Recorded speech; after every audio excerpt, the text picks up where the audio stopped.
In the past 20 years, video games have gone from a relatively disrespected medium to a genre of entertainment that has had some of the most celebrated actors joining games left and right because of the potential of the stories being told now.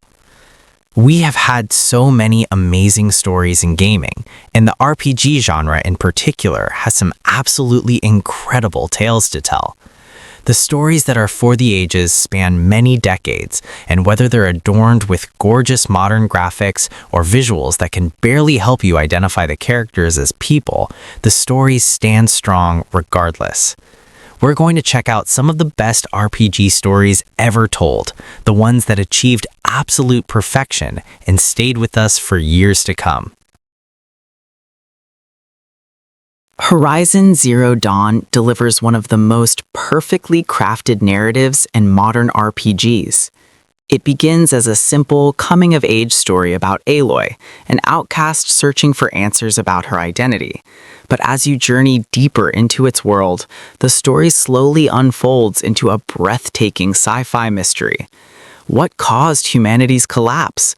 Why do deadly machines dominate the lands? And what role does Aloy play in all of this?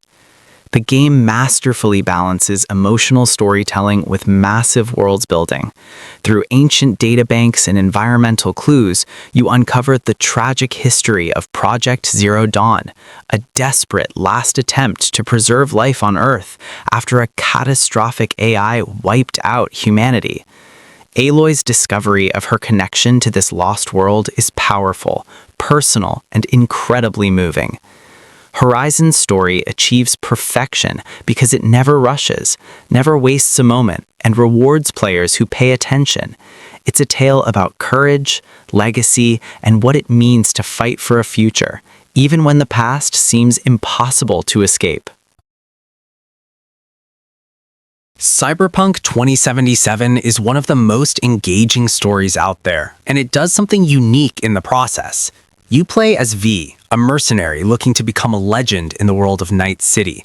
After a job goes wrong, you end up with a chip in your head that contains Johnny Silverhand, a cyber ghost of sorts, that now shares your body and, in a matter of time, will take over your body completely. The rush that follows is a wild and compelling story that involves shady businesses, terrifying entities, and tragic revelations. It can all be taken in various directions depending on your choices, and one person might see a completely different ending in area than another. When you add in the Phantom Liberty DLC, this story as a whole is just brilliant. It's dark and contemplative and makes you debate the merits of living when you can't live the life you loved.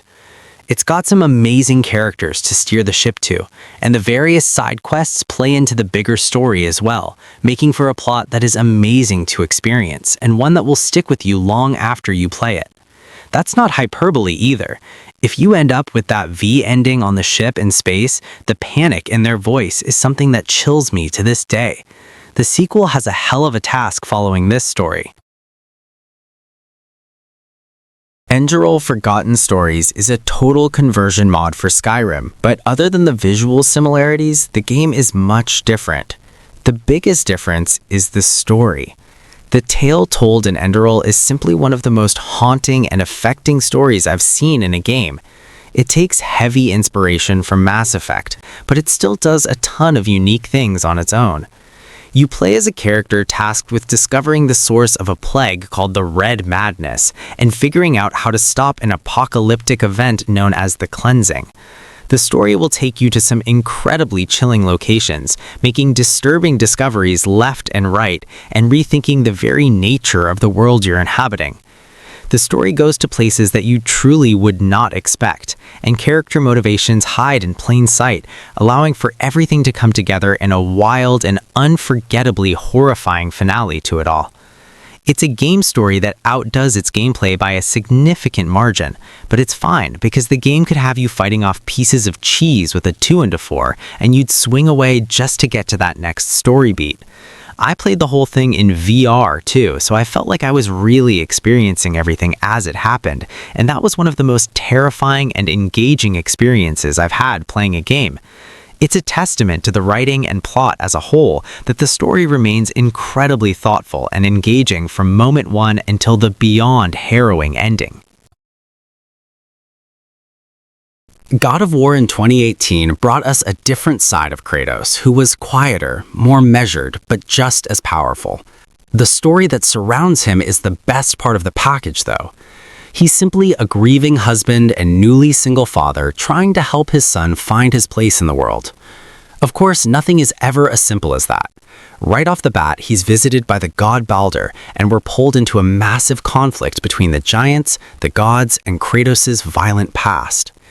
It's a story that has a slow build, and at its core, it's just a husband trying to fulfill his wife's final wishes. The true nature behind those wishes slowly reveals itself over time, and the way the story slowly coils around both Kratos and the player as things play out is brilliant, slowly raising the stakes more and more until the finale, where it's clear you can no longer just be a bystander in this story anymore. The way the truth about Atreus, the foreshadowing of events to come in Norse mythology, and the implementation of that mythology in general all come together is just perfection. And while the payoffs in the sequel were less than satisfying, the way it's all set up in the first game make for some of the most compelling turns in a saga that is known for amazing stories. NieR Automata is one of the more affecting stories of all time. It starts simple enough, playing as an android sent to attack an alien force, but from there, the world and the history of this conflict are revealed to you in truly profound ways. From the mind-blowing sequences with the alien race birthing their own humans, to the shocking revelations involving the purpose of humanity in this war, and the ever-stunning endings the game has to discover, it's easily one of the best pure stories out there. It's carried by two great characters most of the way, with 2B and 9S making for one of the most iconic video game duos ever made, and where their journey takes them has to be experienced to be believed. This game was turned into a full anime, and the fact that it worked so well is a testament to how amazing its story was in the first place. Bloodborne is known most for its intense action and incredibly tough bosses, but the story itself is really one of the most unique and fascinating ones out there. It's tough to figure out for sure, but as you play, the pieces slowly fall into place to tell one of the more chilling and interesting stories in any RPG. You play as a nameless person who is searching for a cure to an affliction, and along the way you're pulled into something called the Hunt, where hunters come from all over to fight monsters in an effort to end a horrible plague caused by tainted blood being given. You're forced into the hunt through a contract that you're forced to sign if you want a cure for your unnamed illness. From there, you discover an incredibly disturbing world, creepy characters, wild revelations about how the hunt and the world itself came to be, and the discovery of the old gods who have been moving pieces behind the scenes. It plays like a mystery that feeds you breadcrumbs along the way, and while much of the story is up to interpretation, the beats it hits are unlike anything you've ever seen. Lovecraft is a clear inspiration, but even those stories pale in comparison to what Yharnam has in store for you. Disco Elysium is a game that puts you in the shoes of a detective recovering from a night that seems to have wiped his memory. That's all you know. You don't know a thing about the world, and both you and the character have to piece together just what is happening. You're investigating a murder, but along the way, there are stunning revelations about the investigation, your supposed allies, and your character himself. The way it all unfolds is amazingly compelling, and considering there really isn't anything gameplay-wise other than walking around and talking to people, it's quite the achievement. The melancholy tone that begins with your character stretches throughout the game to other characters, and learning the history of the world as well as the different groups at play makes things all the more interesting to explore. Disco Elysium manages to make you both a spectator and participant in the story. There is no hand-holding, no markers telling you where to go, just you and your investigation into a world that feels just a little bit off no matter where you look. The story goes to some dark places, but it's also exciting despite the lack of action. It's the video game equivalent of something like Blade Runner, a quiet, contemplative journey full of mysterious characters and shrouded motivations that pays off in a way you might not expect. The Witcher 3 is a story about Geralt searching to find his ward Ciri, but it's not the basic plot that's so amazing to experience here, it's the journey. The way this tale unfolds is remarkable, taking you to sprawling vistas, to pressed and downtrodden villages, and gorgeous Scandinavian-style settlements along the way. The way the plot pulls you along is brilliant. Having Geralt make new relationships with powerful figures and reunite with old friends along the way feels like you're really following along a video game version of Game of Thrones. In fact, that was my selling point when recommending the game at first, and I don't even think I was exaggerating. The character writing, the dialogue, and the sense of place all measure up accordingly there, and while the combat is only decent at best, the reason that people like me keep playing this game year after year is because of how thoroughly engrossing the story is. These days, if you're buying The Witcher 3, the DLC is generally included, and that adds 2 completely new stories on top of it, adding some more incredibly told stories to what is already a tale for the ages.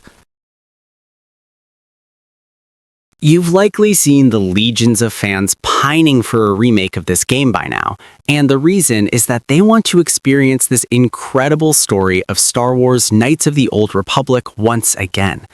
For the uninitiated, you play as a custom character that is attacked by a Sith Lord in the opening moments, and from there you team with the capable Han Solo villain, Karth, and off you go on a galactic adventure for the ages.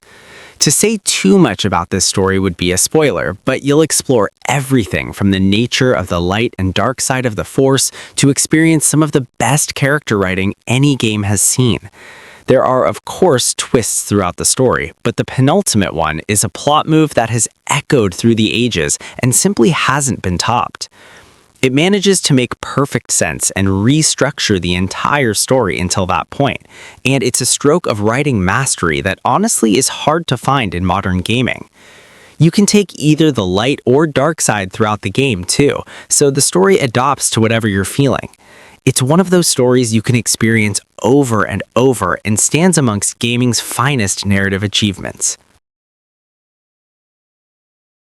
Dragon Age Origins basically attempts to create the Lord of the Rings in video game form while removing all family-friendly aspects, and it works perfectly.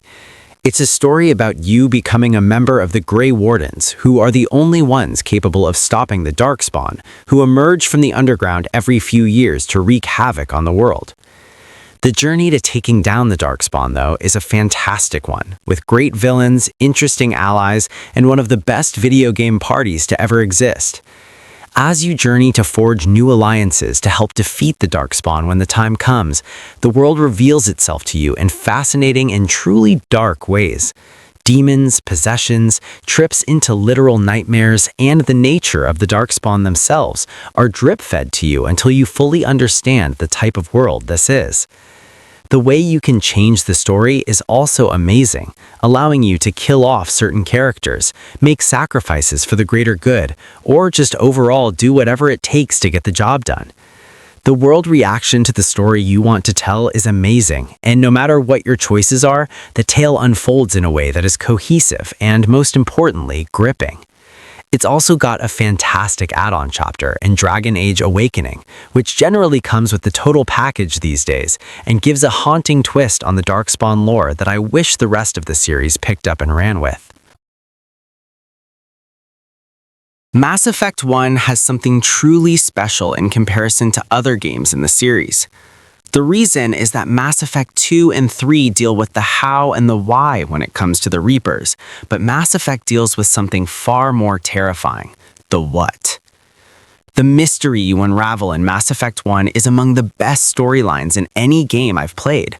From the initial discovery of the Prothean beacon with its wild-looking visions, to the chase for Soren and the virtual meeting between Sovereign and Shepard, Mass Effect is full of iconic gaming moments.